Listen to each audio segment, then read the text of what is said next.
Ladies and gentlemen, in 2024, the Finance Bill 2024 actually was introduced, and actually Kenyans rejected in totality. The rejection was led by the Gen Zs and millennials who went to the streets to ask the government to reject the finance bill, and actually even asked the president to not to assent to the bill after it had passed from parliament. During this time, we had youths going to parliament to talk to them MPs to tell them, please reject the Finance Bill 2024. As a result, we saw many youths losing their lives there, where people were shot, some of them direct in their heads. Now, the president, of course, listened to their voice and did not assent to the bill. Among the conditions they had was the rejection of the finance bill. And after it had been rejected, now the president refused to, the president said he's not going to assent to the bill. They had some other conditions to the president of Kenya, that is President William Samoei Arap Ruto. What are these conditions? I want just to look at one, which was the dissolution of the cabinet completely. But William Ruto in the dissolution spared one person, that is Musalia Mudavadi. But the rest of them went home. Now, in this video here, I want to look at the reason as to why some of these cabinet secretaries were reappointed during his reappointment, and actually, even some of them, despite the Kenyans had rejected these names. The names I look at here is Kindiki, and of course Chirchir and Duale themselves.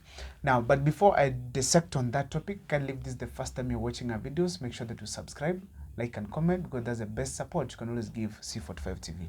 Why do Kenyans still want, or even the Gen Zs and millennials still want Kindiki not to serve in this government? The first point that I noted in my list is the killings that occurred in 2022 protests and also in the 2024 protests that have been experienced. What happened is that when Raila called for protests, we had so many people losing their lives, and actually some of them even were beaten in their homes by the police, and that was against the law. And people felt like that was just presiding over killings that were not necessary. Another thing that also pushed the people is that during the 2024 finance bill protests, we had youths losing their lives. For example, in parliament buildings, some of them were shot there and actually died on the spot. Some of them were injured by the police. We had some of them getting also killed in various parts like Rongai and also Githurai 45. Of course, we can't rule out in some parts like Kisii, Kisumu, also some people were shot, even Nakuru actually, and also that were some of they summed up to the killing that were done during Kithure Kindiki's regime.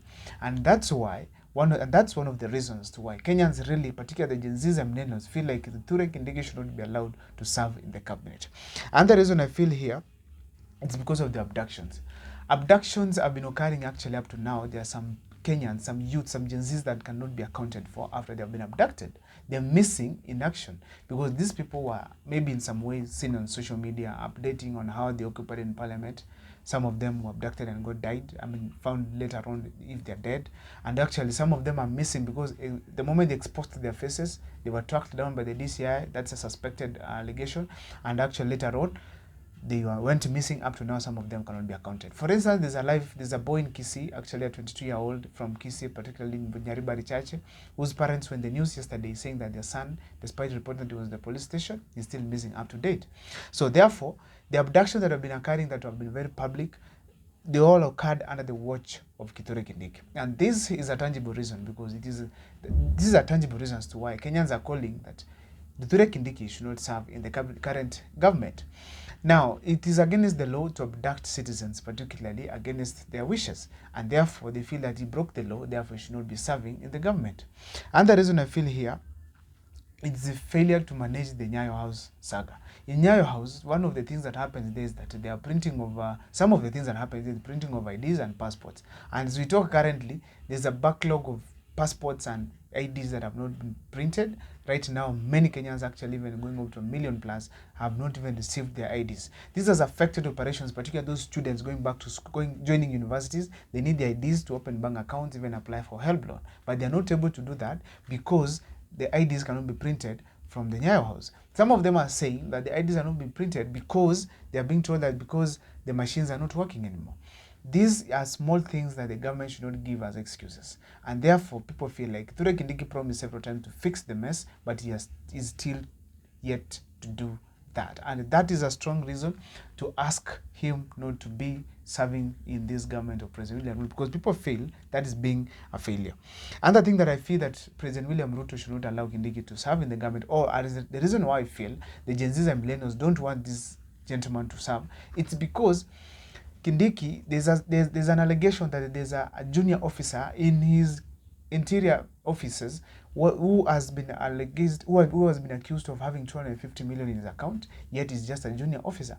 Now, people are asking that if a junior officer has 250 million in his account, then what if you climb up the ladder? That means that there are so many people who have huge amounts of money that is legally acquired, and that is corruption in his docket. Therefore, we feel that if Kindiki was in the docket, leading the department, therefore he should be also stepping aside to allow investigation to begin, and also so that we can have these people, if he's responsible as well, held culpable. Now, those are the reasons as to why I feel that Kindiki supposed to resign, or maybe is not supposed to serve in this cabinet as far as the Gen Zs and millennials are concerned. Another person I want to look at here is Davis Chirchir. Where do Kenyans feel that they should not serve in this cabinet? First of all, if you remember, before even the calling of Finance Bill Rejection 2024 occurred, there were various rumors in the country where people were against Davis Chirchir completely. People have been saying that Davis Chirchir is a right-hand man of William Ruto. In even the previous election in 2022, we saw he was in Bomas full-time, ensuring that everything was done according to the plan and instructions from the president. Now, during that time, Chirchir, of course, played a very significant role to ensure that William Ruto is the president. Now, as a result, William Ruto was awarded, as everyone believes, to be the cabinet secretary because he had served with a lot of loyalty to President William Ruto.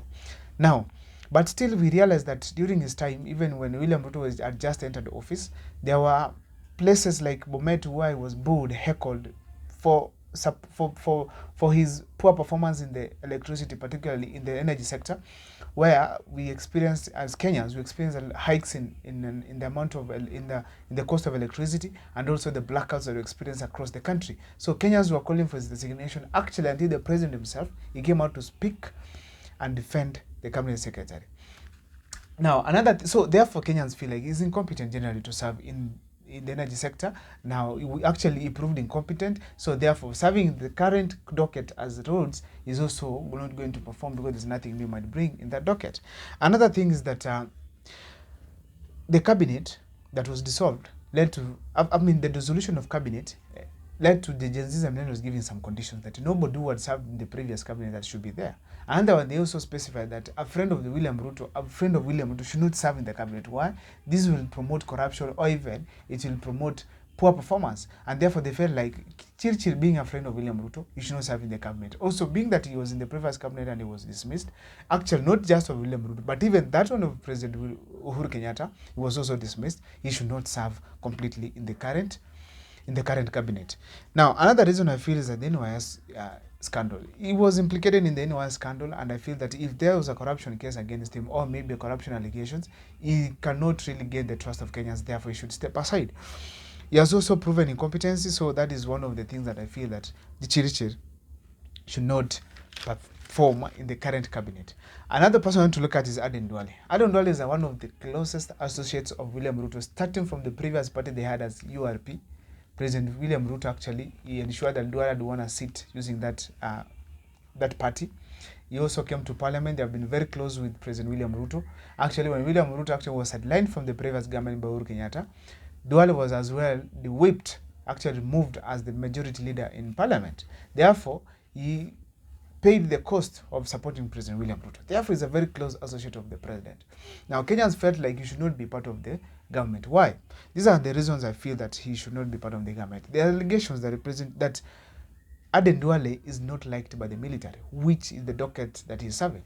The military, actually, some of the people were saying that the military was celebrating for Aden Duale not being, actually, after he had been dismissed, the military people were celebrating that Duale is not part of us anymore. So therefore, I feel strongly that Aden Duale, because of the friendly environment that is missing right now in the docket that he is serving, he should not be part of the cabinet. And the reason as why I feel that Gen Zs and millennials should not do not need this guy to be in power is that failure to perform. The cabinet was dissolved because they could not perform. Therefore, there's nothing new is going to bring him because he was given almost 2 years to perform, but he failed. Therefore, people feel that he should not be in office. And the reason I feel is that the death of Ogola, people are saying that he could have bought new choppers for the chief of defense, but he failed. Instead, they considered other things. Ogola used a poorly if that's what led to his death, an old helicopter which resulted to his death. And people feel that if the cabinet secretary was serious by then, they could have organized the procurement of more other equipment that could be safer and best for the chief of defense to use as he moves around in the country. Now, another reason I feel is that people feel that there are no significant achievements Aden Duale had made in his serving as in his term in President William Ruto's government as the chief of defense, the defense forces cabinet secretary, because we realized that during that time there was nothing good that has been publicized anywhere that Aden Duale had done. But instead, he was, of course, very much eloquent and speaking about the military, the plans that are there, but of which nothing came out to show that this is what has been achieved by Aden Duale since he got to office. Those are the reasons I feel that Aden Duale was in office, must leave office. Now, another person I want to talk about here that I didn't mention from the beginning is Alice Wahome. First thing that I feel people should really, Gen Zs feel that he should really not be in office. The first one is the fact that there was a case where we had water project. There was a CEO who was supposed to leave office because of corruption cases, but Alice Wahome ensured that this gentleman had not left office. As a result, there was a wrangle that occurred between her and her principal secretary. So that means that there was a problem within that docket of water during that time. And as a result, actually, was when the reshuffling occurred, he was transferred to the Ministry of Lands, and which means that when she was in charge in the Ministry of Water, she did not perform as per to the expectations, and there were allegations of corruption. That means she was supposed to leave office, but instead she was reshuffled. Once again, when President William Ruto dissolved the cabinet, she was again reappointed. Kenyans feel she's incompetent to serve in that docket.